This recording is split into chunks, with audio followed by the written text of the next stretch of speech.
Hello, नमस्ते, कैसे हैं आप सब। Welcome to another lesson of inspiration classes. मैं हूं आपकी ट्रेनर गीतिका और आज के लेसन में मैं लेकर आई हूं आप सब के लिए 10 न्यू वोकैबुलरी। जी हाँ, आ गई आपकी वोकैबुलरी की वीडियो, आ गया आपका वोकैबुलरी का लेसन। काफ़ी स्टूडेंट्स मुझे बोल रहे थे मैम वोकैबुलरी का लेसन कब आने वाला है। सो हियर इट इज़, आ गया आपका वोकैबुलरी का लेसन। आज के लेसन में मैं लाई हूँ आप सबके लिए 10 वर्ड्स यानी कि 5 एंटोनियम्स। यस, आज भी हम वर्ड्स को एक दूसरे से रिलेट करके समझने की कोशिश करेंगे। बट ये क्या मैम, आज भी बस 10 ही वर्ड्स। बट वेट, 10 वर्ड्स के सेंटेंसेस के साथ और भी बहुत सारे न्यू वर्ड्स आने वाले हैं। सो बने रहिए मेरे साथ इस वीडियो के एंड तक, क्योंकि आज हम बहुत सारे न्यू वर्ड सीखने वाले हैं। सो बिना टाइम वेस्ट किए let's dive into the lesson. So बढ़ते हैं आज के लेसन के फर्स्ट वर्ड की तरफ। आज का फर्स्ट वर्ड है हमारे पास अवेक। अवेक का मतलब होता है जागा हुआ या फिर चौकन्ना होना। अब चाहे जागा हुआ वो नींद से हो या फिर किसी भ्रम से। भ्रम के लिए एक वर्ड बताती हूँ, वो होता है इल्यूजन। भ्रम को हम इंग्लिश में इल्यूजन कहते हैं। तो ये लो, पहले ही वर्ड में, पहली ही लाइन में आपको एक वर्ड के साथ मिला है दूसरा वर्ड मुफ्त मुफ्त मुफ्त। चलो मेरे साथ बने रहो आगे इस वीडियो में। अब कुछ स्टूडेंट्स मुझे कहेंगे मैम एक वर्ड वेक भी होता है। अब ये अवेक क्या है और इन दो वर्ड्स में डिफरेंस क्या है। सो वेक और अवेक दोनों में बस थोड़ा सा ही डिफरेंस होता है। वेक का मतलब होता है जागना, मतलब कि इन प्रोसेस वो जागा है, जाग रहा है। और वे अवेक का मतलब होता है जागा हुआ, मतलब ऑलरेडी हो चुका है। अब मैं दूंगी आपको एक एग्जाम्पल जिसकी हेल्प से आपको समझ में आ जाएगा वेक और अवेक का difference. I wake up and now I am awake. मैं जागा और अब मैं जागा हुआ हूँ। आई होप आपको मेरे इस एग्जाम्पल से वेक और अवेक का डिफरेंस समझ में आ गया होगा। जो अभी तक सोया हुआ है, जागो रे, गेट सम लर्निंग, वरना ये टाइम निकल जाएगा। टाइम से याद आया, मेरे लेसन के अपडेट्स आपको टाइम से मिल रहे हैं ना। मिल रहे हैं देन इट्स रियली गुड, और अगर नहीं then you guys will miss really good learning. So जल्दी से सब्सक्राइब करो और वापस आओ। जल्दी के लिए एक वर्ड बता दूं, क्विक। चलो इसी बात पर क्विक के लिए एक वर्ड बताती हूँ। नहीं, दो वर्ड बताती हूँ। क्विक के लिए आप वर्ड यूज़ कर सकते हो रैपिड या फिर ब्रिस्क। ये दोनों इसके सिमिलर वर्ड्स हैं। आप क्विक की जगह रैपिड भी, ब्रिस्क भी दोनों यूज़ कर सकते हैं। So be rapid and go to the subscribe button, click that and along with साथ में एक बेल आइकन है उसको भी प्रेस करो जल्दी से और वापस आओ। फिर बढ़ते हैं आगे लेसन में। कर दिया सब्सक्राइब तो चलो वापस आ जाओ। अब हम पढ़ेंगे फर्स्ट वर्ड की तरफ जो कि है अवेक। अवेक का मतलब अभी बताया मैंने, जागा हुआ। इसके लिए वर्ड अलर्ट भी यूज़ कर सकते हो। इसका सेंटेंस है, सेंटेंस में देखते हैं इसको कैसे यूज़ करेंगे। The noise of the street dogs kept me awake all night. मतलब रात भर गली के कुत्तों की आवाज़ों ने मुझे जगाए रखा। The noise of the street dogs kept me awake all night. ये कुत्ते भी बड़े बदमाश होते हैं। बदमाश के लिए वर्ड हम जनरली यूज़ करते हैं नॉटी। और अगर थोड़ा लेवल राइज करना है तो वर्ड यूज़ कर सकते हैं evil. These dogs are so evil. ये कुत्ते बहुत ही शैतान हैं, बहुत ही बदमाश हैं। These dogs are so evil. चलो बढ़ते हैं नेक्स्ट वर्ड की तरफ। नेक्स्ट वर्ड है हमारे पास यहाँ पर स्लीप, जो कि है इसका एंटोनियम, ऑपोजिट वर्ड। अवेक का एंटोनियम होता है स्लीप, मतलब सोया हुआ। चलिए बढ़ते हैं सेंटेंस की तरफ। I fell asleep on the couch. मैं काउच पर ही सो गई थी या सो गया था, कुछ भी यूज़ कर सकते हैं। सो asleep का वर्ड इस सेंटेंस में इस तरीके से यूज़ किया जाता है। और ये था हमारा फर्स्ट पेयर ऑफ एंटोनियम। अब बढ़ते हैं हमारे सेकेंड पेयर की तरफ।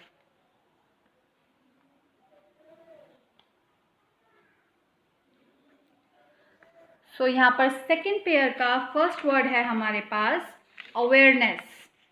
अवेयरनेस का मीनिंग है जानकारी। जानकारी मतलब कोई नॉलेज या फिर इंफॉर्मेशन। चलिए देखते हैं इस वर्ड को सेंटेंस में कैसे यूज़ कर सकते हैं।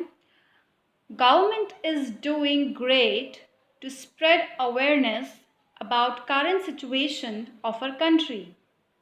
मतलब कि सरकार मौजूदा स्थिति की जानकारी फैलाने के लिए अच्छा काम कर रही है। अब यहाँ पर फैलाने के लिए मैंने यहाँ पर वर्ड यूज़ किया है स्प्रेड।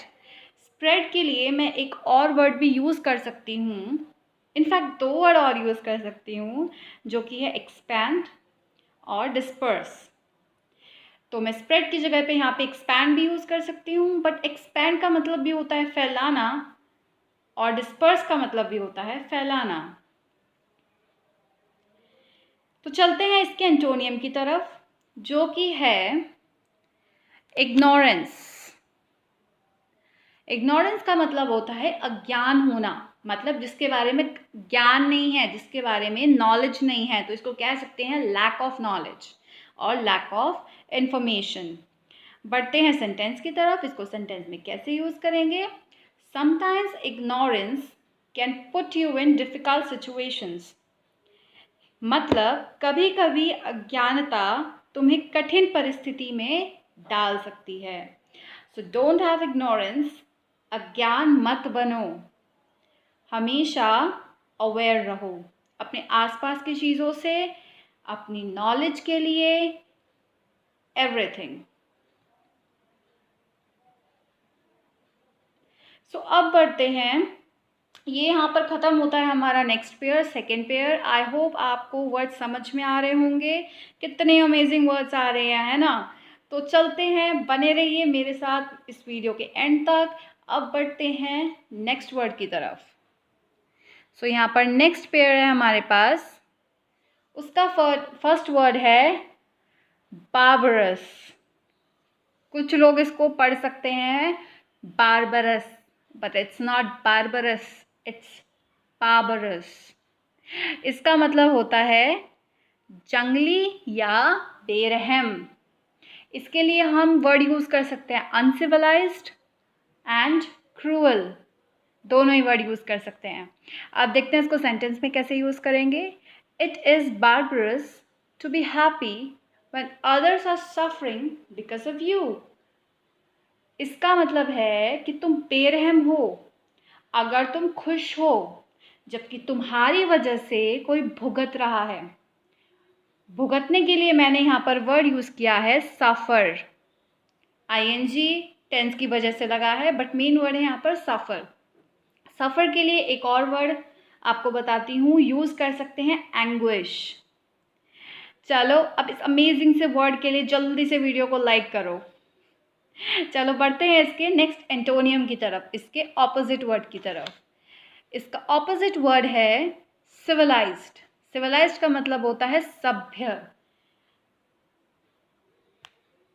बारबरस का मतलब होता है जंगली, सिविलाइज्ड का मतलब होता है सभ्य।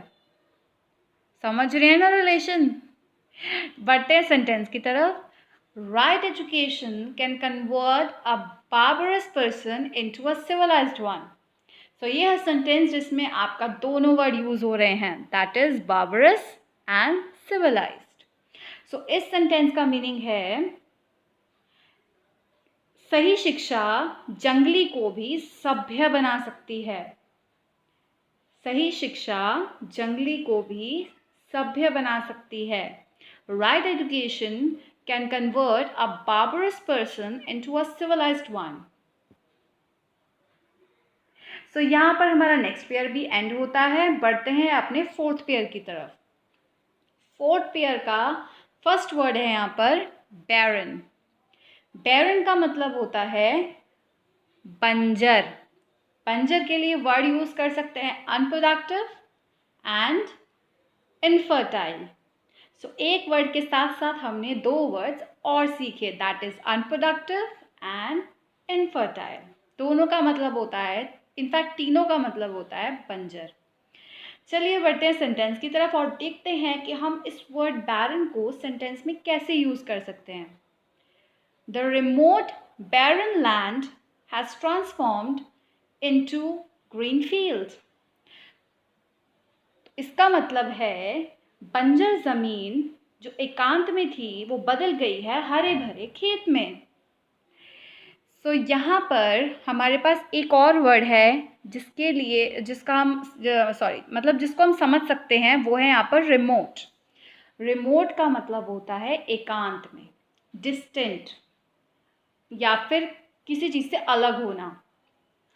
इस वर्ड को एक और चीज़ से रिलेट कर सकते हो, और आई डेफिनेटली नो, मुझे पक्के से पता है कि इस वर्ड को देखते ही सबके माइंड में एक ही इमेज बनी होगी, दैट इज टीवी का रिमोट और एसी का रिमोट। तो इनका मतलब भी यही होता है, कोई ऐसा ऑब्जेक्ट जो दूर से किसी चीज़ को कंट्रोल कर सकता है।